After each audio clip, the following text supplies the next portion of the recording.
You don't die in one day. You die slowly. Till udhana exists, there are tantric processes with which you could revive the body.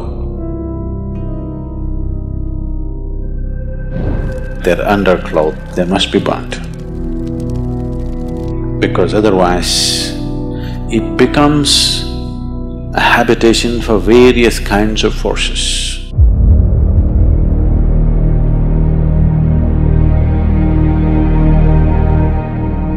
Namaskaram Sadhguru.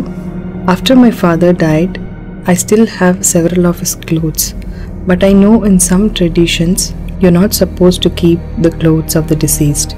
How should this be handled? When you were born, what's your birthday, Jim?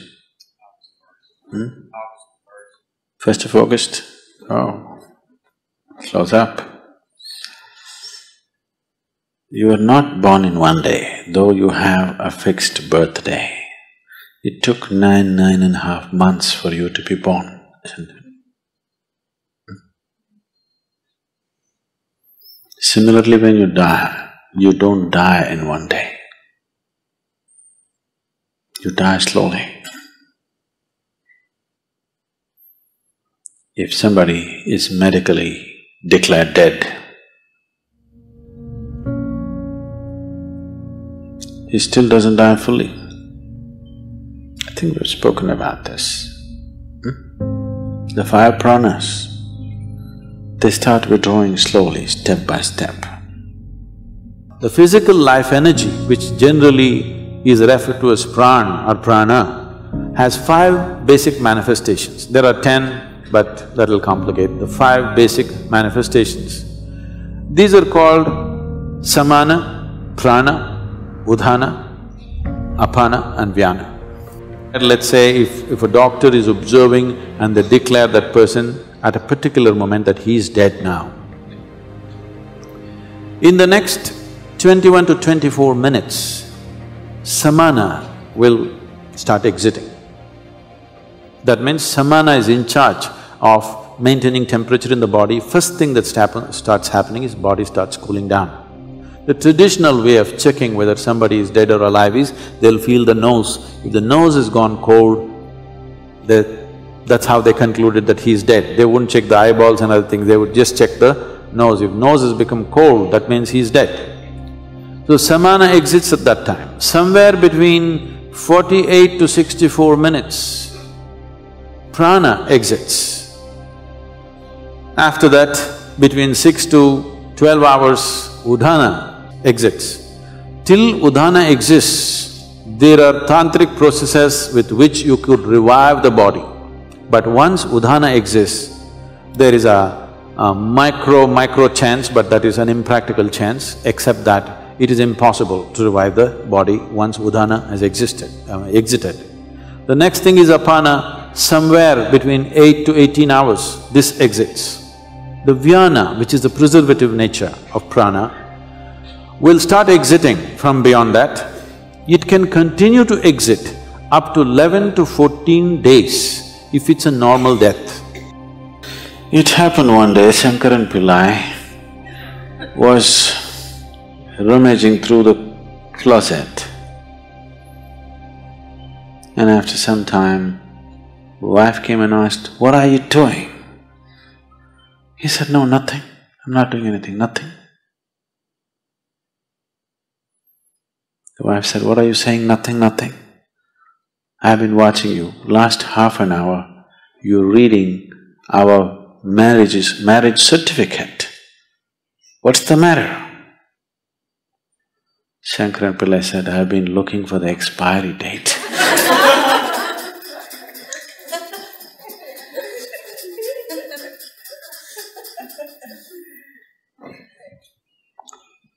So though there may be an expiry date for one's death, one does not die in a day. It's a slow process. In fact, it's happening right now, slowly. By doing yoga, you may be putting up hurdles in the way of death, but not stoppers. Yes? Daily yoga you're doing, putting up some hurdles and slowing it down, but no stopper.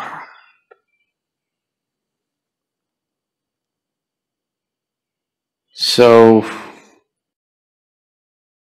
today you know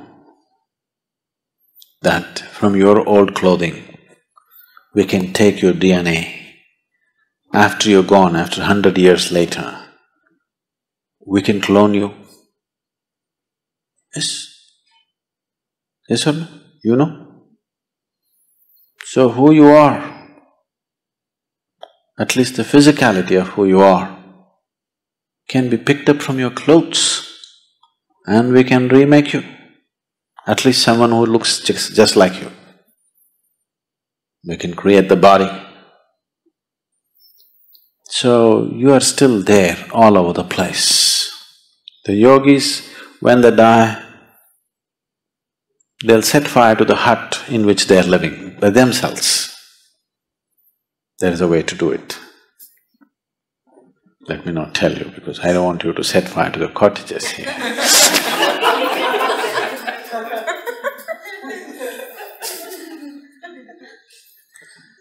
So they always set fire to the hut in which they are living because they don't want even a single molecule of DNA to hang around and live, because in some way your physical body is still hanging around.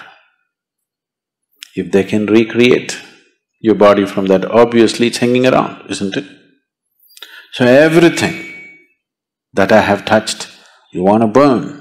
Everything has to be cleared up. It's because of this. This is the one main reason why people want to keep their physical possessions so minimal on the spiritual path. If you enter a sannyasi's room, you will see there'll be 3 pairs of clothes neatly folded and kept, just this thing to drink water, 1 plate to eat food, and just 1 single sheet to sleep upon, and that's it.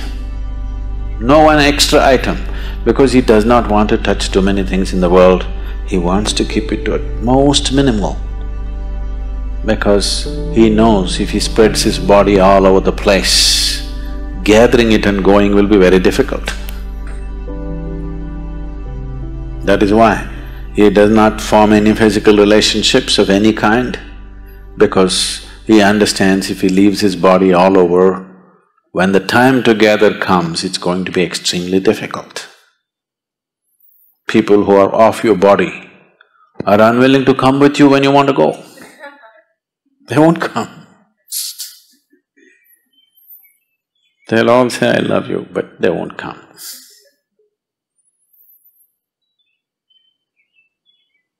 So,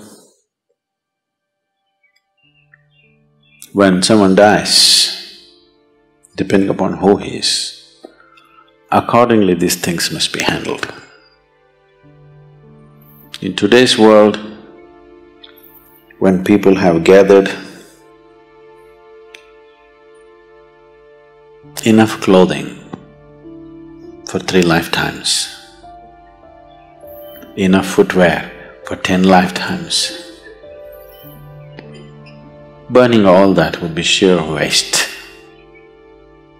And anyway, their way of existence and the way they exit is such, invariably they have to find root in this earth once again. No point burning all that. At least those things which are very closely, intimately involved with the body, like their underclothes and other things, must be burnt. They must be burnt. Because otherwise, that being will not go easy. He will not know, he does not have the discretion to understand whether he should be here or there. He cannot make any decision.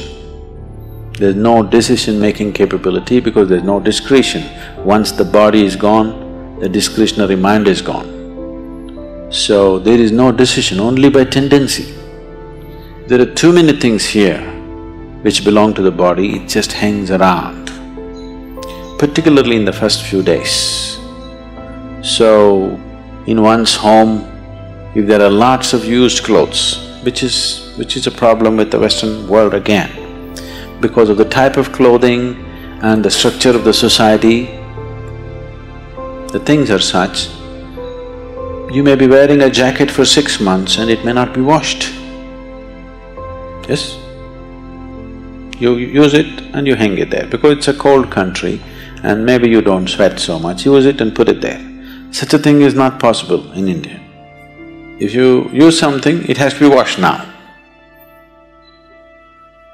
The nature of the clothing, the atmosphere and the social structures are such, but that is changing again there also because most people are wearing clothes made in China, not anymore made in India. So, the type of clothing they are using, naturally they use it and hang it, they don't use it and wash it. All these things were taken care of, every aspect was handled, but we are losing it in a big way. Because these clothes are repeatedly used and hung there, you can actually experiment. Well, today the dogs are there. If you bring a police dog, if you put 1,000 jackets here and ask him to point out which is Jim's jacket, he will just go and point out. Yes? Not God, just a dog.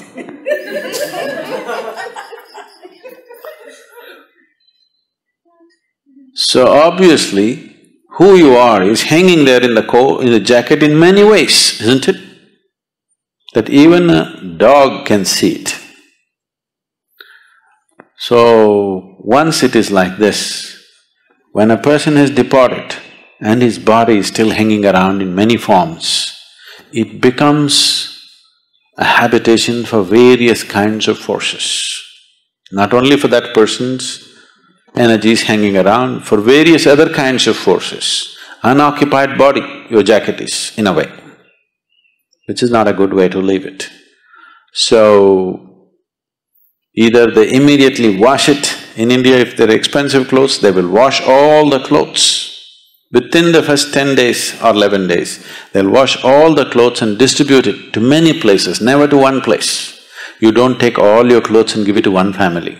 You make sure the jacket goes here, trousers goes there, that goes there, this goes there, so that it gets too spread out to make any significance.